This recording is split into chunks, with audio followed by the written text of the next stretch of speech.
Hello and welcome to my Nintendo Direct September 2019 highlights video.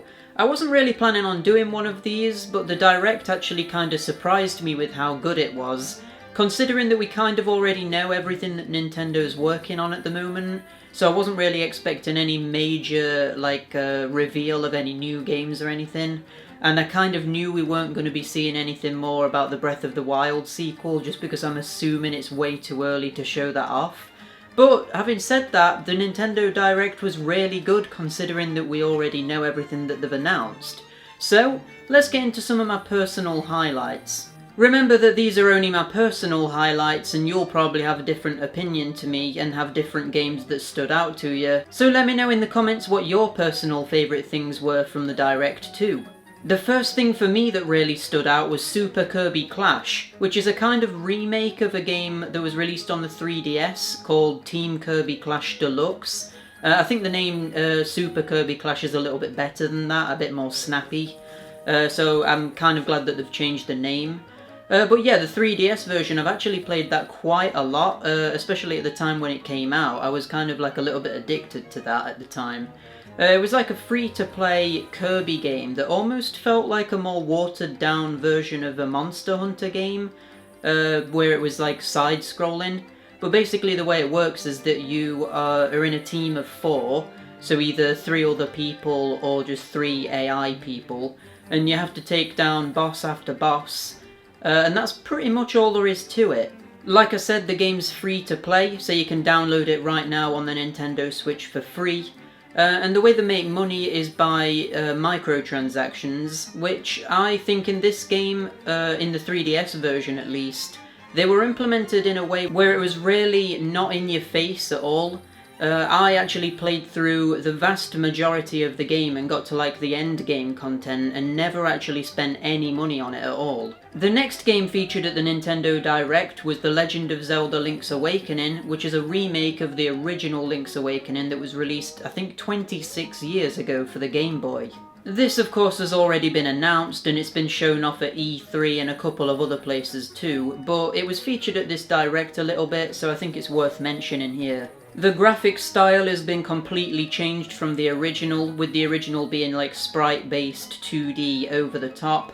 The new one has a more cartoony vibe to it, which I'm really into. I think it looks quite charming and cute, and I think a lot of people are going to be interested in this that weren't interested in the original. As far as new content goes featured in the game, there's this sort of dungeon editor.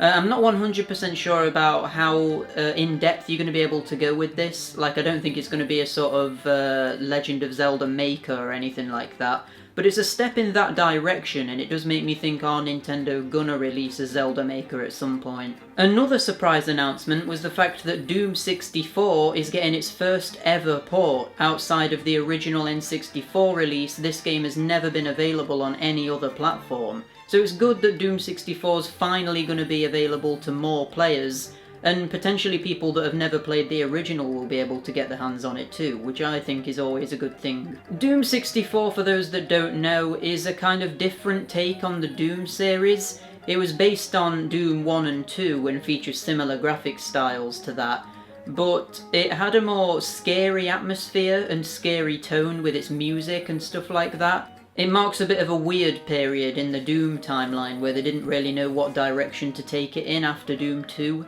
But it's an interesting piece of history and it's a really good game as well, and it's going to be even better on the Switch just because of the modernised controls and sharpened up graphics. It's after this that Nintendo finally announced that SNES Games are coming to the Switch. It's been an entire year since they announced the online service and the fact that NES games are going to be available.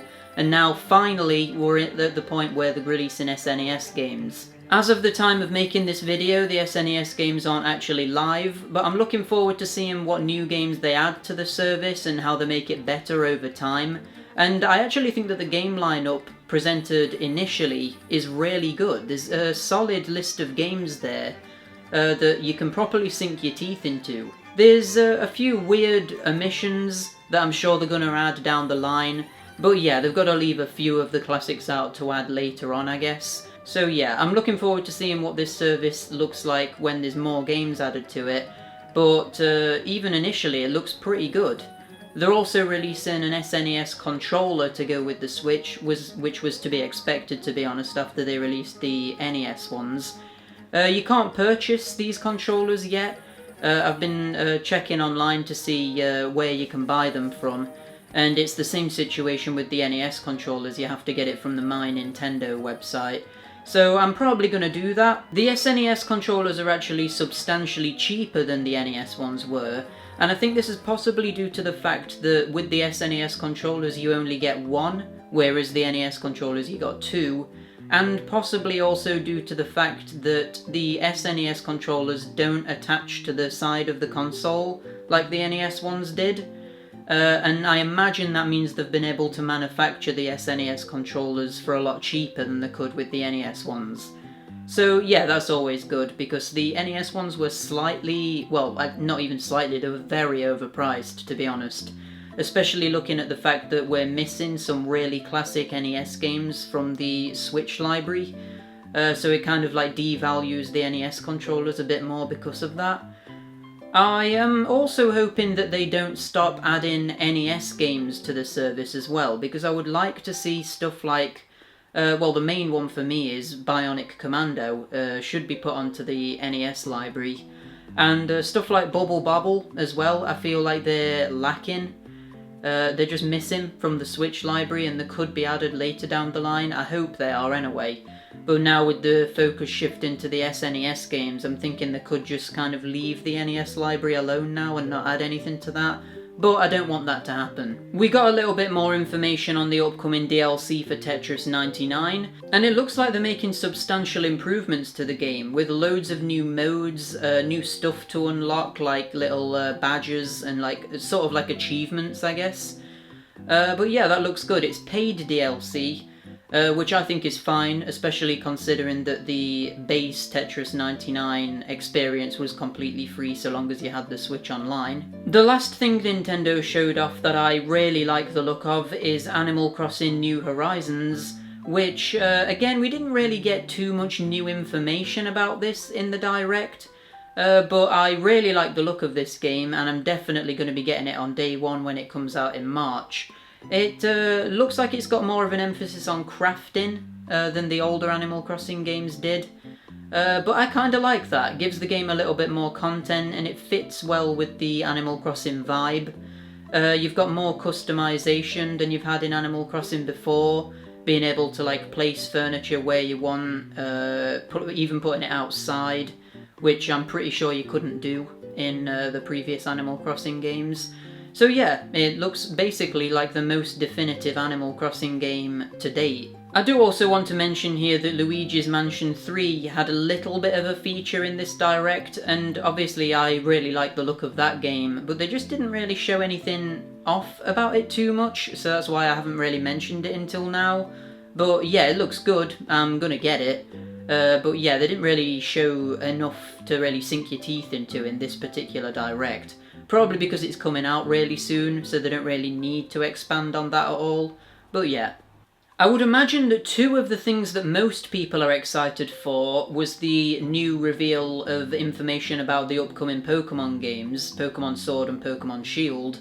But I really do feel like they should have gone more above and beyond with those Pokemon games. Like, it's the first core Pokemon game that's going to be released on a home console, and I just kind of think it looks like a 3DS Pokemon game, and they could have done a little bit more with it to make it feel like a more sort of expanded next generation Pokemon game, I guess.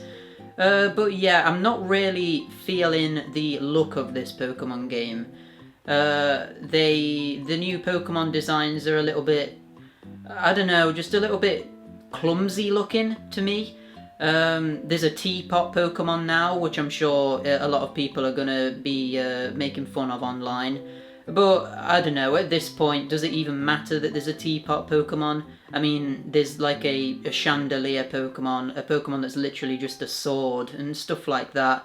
Like, I just think they're just going to keep doing inanimate objects as Pokemon now, and I guess that's just going to happen regardless of whether or not you like it. They spent a very long time in this Pokemon section talking about the cooking mechanic and the fact that you can make curry on rice.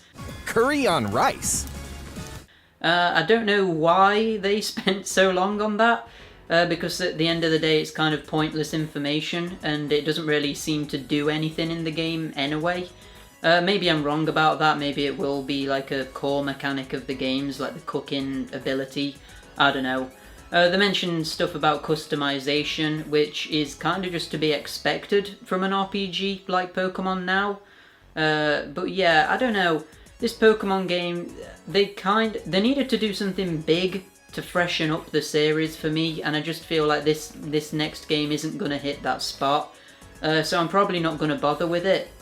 Maybe I'll get a Pokemon game down the line, but I think I'm done with that series until they really revitalise it. Just for me personally, I think it's getting a little bit stale at this point. But still, that's not to say that there isn't stuff in there to like. I know a lot of people are excited for it. So yeah, let me know in the comments if you're excited for the Pokemon games and why. The second thing that I feel like people are going to be a little bit excited about is the fact that there is a new character coming to Smash. It's Terry Bogard from Final Fight, which was a Neo Geo game. Personally, I've actually been quite disappointed with the selection of DLC characters, but I'm aware that that's a subjective point of view. Obviously, not everybody is going to like every character in every game. But basically, the only character I really care about that's been released as DLC for Smash is Banjo and Kazooie. But other than that, I don't really care about any of the other characters, and that's just a little bit disappointing because I feel like the DLC characters for the Wii U Smash were really like top tier stuff, like Cloud and Bayonetta and that sort of character that really like fit into Smash particularly well, and such iconic characters that they're just instantly recognisable. But with the lineup of DLC characters for Smash Ultimate, it just doesn't feel like it's the same caliber, and that's a little bit disappointing. But still, I'm sure there are people out there that are extremely excited for Terry Bogard to be in Smash, and so that's good for those people. I personally don't even know who he is. I've never played a Final Fight game, and I've only ever played a Neo Geo, I think, one time at a video game museum. So yeah, I am not very familiar with that series at all. So that's probably why I'm not that excited about it, but still. It's good news that Smash is getting even more DLC characters added. I was under the impression that there was only going to be the 5 and that was going to be it. But no, in this Direct they announced that there was going to be more. So hopefully we'll see some more iconic characters. I'm hoping that we see Crash Bandicoot, I'm hoping that we see Rayman. And maybe Spyro, but that might be a little bit too over the top. I feel like Crash and Rayman would fit very well into the game's roster, and would offer a character as well that isn't just a human. I feel like there's been a lot of human characters added into Smash Ultimate, and I just want a little bit more variety than that, you know? But anyway, overall, to wrap this video up, the Nintendo Direct was quite a good one. Not the best, but also by far not the worst. I think my only real criticism of it, which is quite a big criticism to be honest, is just the fact that they didn't really announce a new big hitter. Like, there was nothing there to really get me constantly thinking about it after watching the Direct. You know, like in the last Direct, they announced Breath of the Wild 2, and that was the thing that kind of got all of the hype up about Nintendo. There was nothing really that hard-hitting in this Direct. All of the new games that were announced were kind of like smaller games, like Doom 64 and Team Kirby Clash, or Super Kirby Clash, rather. But that's not to say that they're bad games, it's just that they're not the top tier ones that are going to get people to buy the console. But obviously not every Direct can have a game announcement that completely blows your mind, can it? That's unreasonable to expect that. So, for what it was a decent Direct. I think I've talked about everything that really stood out to me. So yeah, I hope you enjoyed the video, and I hope you enjoyed the Nintendo Direct as well. Like I've said, let me know in the comments what your personal highlights of the Direct were, and also let me know what you think about the new Pokemon game too. I'm interested to get people's opinions, because I feel like I might just have a really unpopular one, in terms of saying that I just think they should have done more with it. But yeah, let me know what you think, and let me know what you think they should do with the Pokemon series in the future. And until next time, I'll see you in the next video. Bye!